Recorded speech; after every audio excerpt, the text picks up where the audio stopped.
Tarak sir please. Thank you. నమస్తే sir, ఇది ప్రొడక్షన్కి ready అయిన శాంపుల్. ఒకసారి టేస్ట్ చేస్తారా?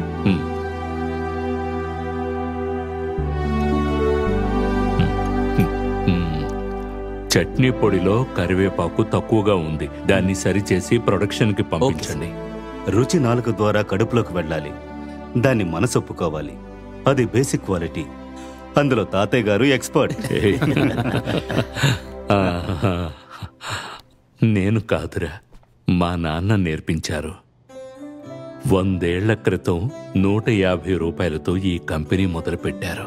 నా కొడుకు ఇందులో ఆసక్తి చూపించలేదు. వీళ్ళందరూ విద్యావంతులు, అభివృద్ధి చేస్తున్నారు. చేసే పనిలో శ్రద్ధ, ప్రేమ ఉండాలి. అందరి నమ్మకాన్ని గెలవాలని నేర్పించింది మీరే కదా నాన్న. నేర్చుకునే వాళ్ళు ఉన్నంత వరకే నేర్పే వాళ్ళకి విలువ. ఈ రోజు నా జీవితంలో చాలా గొప్ప రోజు. నా మనవడు వచ్చేశాడు. నా రక్తం, నా వారసుడు. ఇక మీదట అన్ని బాధ్యతలు తనే చూసుకుంటాడు.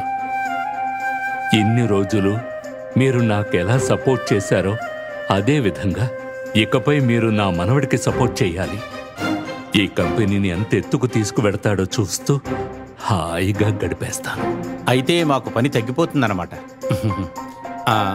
మా అన్ని బాధ్యతల్ని నెక్స్ట్ జనరేషన్కి ఇచ్చి మేము కూడా మా ఫ్యామిలీతో హ్యాపీగా ఉండొచ్చు. నా కొడుకు స్థానంలో ఎన్నాళ్ళు రవీంద్ర ఉన్నాడు. ఇక మీదట నా మనవడు చూసుకుంటాడు.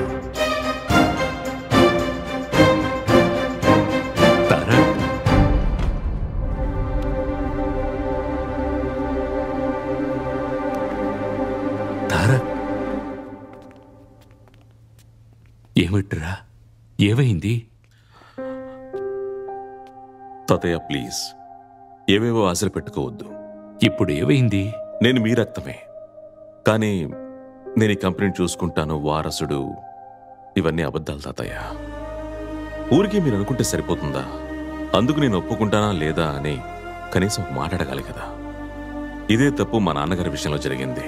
పిల్లల్ని కని పెంచిన తల్లిదండ్రుల మాట వినడం పిల్లల బాధ్యత. తల్లిదండ్రుల ఆశలు వేరుగా ఉంటే పిల్లల కళ్ళ కూడా వేరుగా ఉంటాయి. తాతయ్య, నేను ఇక్కడికి వచ్చింది మీతో 2 నెలల పాటు గడపడం కోసం. ఆ తరువాత నేను తిరిగి వెళ్ళిపోతాను. ఏంటిలా అంటున్నావు? అక్కడే ఉంది, ఇక్కడ నేనున్నాను. మనకంటూ ఓ కుటుంబం ఉంది, సరసమ్మ ఉంది, మన కంపెనీ ఉంది.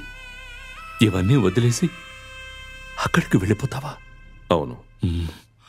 అక్కడే ఉంది అమ్మ, నాన్న, నాకు కావలసిన వాళ్ళు, ముఖ్యమైన వాళ్ళు అందరూ అక్కడే ఉన్నారు.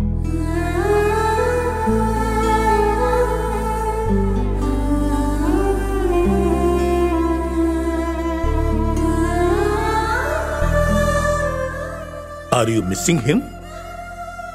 Missing him like mad. అతనితో నువ్వే కదమ్మా గొడవ పెట్టుకున్నావు.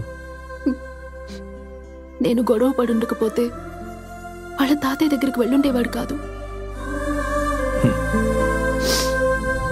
పిచ్చి పిల్ల.